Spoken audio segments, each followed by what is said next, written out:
நல்லா ரசிக்கிறீங்க. சில இடத்துலலாம் பேச கூப்பிட்டுட்டு முன் வரிசையில் உட்காந்து நம்மளே ஒத்து பார்ப்பான். நமக்கு பயமாக இருக்கும், பட்டன் கிட்டன் போடாமல் வந்துட்டோமோன்னு. நான் ஹோட்டலில் இருக்கும்போது நம்ம சசிகுமாரும் சீனியர் மேனேஜரும் வந்தாங்க. அவங்கள பார்த்த உடனே சுருக்குன்னு ஆயிடுச்சு. ஏன்னா டிப்டாப்பாக கோட்டெல்லாம் போட்டு வந்தாங்க. நான் பாவமாக இருக்கேன். சரி இவங்க 2 பேர் தானே சமாளிச்சிடலான்னு பார்த்தா இங்கே ஃபுல்லாக கோட்டு எல்லாம். ஒரு பெரிய ஒரு எப்படி சொல்கிறது, ஒரு பெரிய எம்என்சி கம்பெனி இவ்வளோ நுழையிற மாதிரி எல்லாம் கோட்டு. அதுதான் கிரேட், அதுதான் உங்களை வெளிப்படுத்துது. சரி நான் கூட தான் கோட்டு போட்டுருந்தேன் முன்னெல்லாம். இந்த மாதிரி ஆமாங்க, இந்த மாதிரி மோட்டிவேஷன் கிளாஸில் வந்தால் கோட்டு போடுவேன். ஒரு 4-5 கோட்டு தச்சு வச்சுருந்தேன். ஒரு 6 மாதமாக அதை போடுறதில்ல, போடக்கூடாதுன்னு முடிவோடு இருக்கேன்.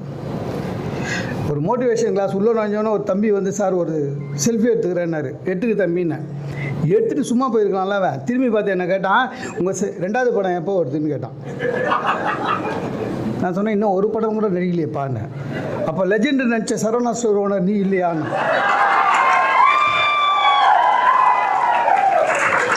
எனக்கு வந்து சார் அவன் வந்து அவரை கிண்டல் பண்ணுறானா என்ன கிண்டல் பண்ணுறானா